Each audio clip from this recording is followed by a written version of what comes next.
প্রতি বছরই সারা দুনিয়ার মানুষ আতশবাজি পুড়িয়ে ঢাকঢোল পিটিয়ে হইহুল্লোড় করে জানুয়ারি মাসকে বছরের প্রথম মাস হিসেবে বরণ করে নেয়। কিন্তু উৎসব করার আগে আপনি কি কখনো নিজেকে প্রশ্ন করেছেন কেন পহেলা জানুয়ারি বছরের প্রথম দিন? আজকের প্রতিবেদনে জানব কেন পহেলা জানুয়ারি বছরের প্রথম দিন। এর আগে একসময় ২৫ মার্চ আবার ২৫ ডিসেম্বর সহ বিভিন্ন তারিখে বছরের শুরু ধরা হতো।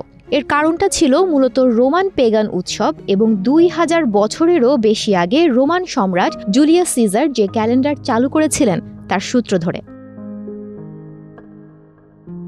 প্রাচীন রোমানদের জন্য জানুয়ারি মাসটি অত্যন্ত গুরুত্বপূর্ণ ছিল, কারণ এই মাসটি ছিল দেবতা জানুসকে উৎসর্গ করা মাস। জানুসের আরেক নাম ইয়ানুরিয়াস, ল্যাটিন ভাষায় যার অর্থ জানুয়ারি। রোমান পৌরাণিক কাহিনীতে জানুস হচ্ছেন দ্বিমুখী দেবতা, অর্থাৎ তাকে দুটি মুখ দিয়ে চিত্রিত করা হয়েছে। তাকে রূপান্তরের দেবতাও বলা হয়, অর্থাৎ যে কোনো পরিবর্তনের শুরু এবং শেষের প্রতীক।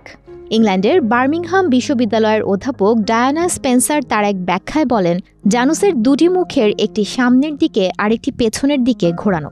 সামনের মুখটি দিয়ে ভবিষ্যতের দিকে এবং পেছনের মুখটি অতীতের দিকে ফেরানোর নির্দেশ করে। জানুয়ারি বছরের প্রথম মাস হওয়ার পেছনে অতীত এবং ভবিষ্যৎ উভয় দিকে তাকানোর একটা সম্পর্ক রয়েছে।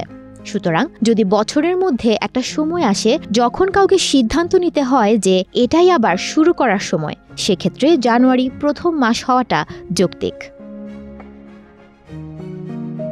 আবার ইউরোপে এটি এমন এক সময় যখন শীতকাল শেষ হওয়ার পরের দিনগুলো দীর্ঘ হতে শুরু করে। অধ্যাপক স্পেন্সার বলেছেন, এটি রোমের জন্য অত্যন্ত গুরুত্বপূর্ণ সময় ছিল, কারণ এটি সেই ভয়ানক ছোট দিনগুলোর পরে আসত যখন পৃথিবী ছিল অন্ধকার, হিমশীতল এবং যখন ঠান্ডার কারণে কোনো ফসল ফলত না।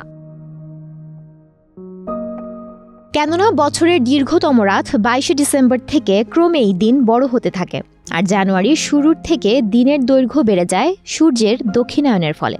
এ কারণেই অধ্যাপক স্পেন্সারের মতে জানুয়ারি এক ধরনের বিরতি এবং প্রতিফলনের সময়কাল। সুমনা মুস্তাফা, প্রবাস খবর।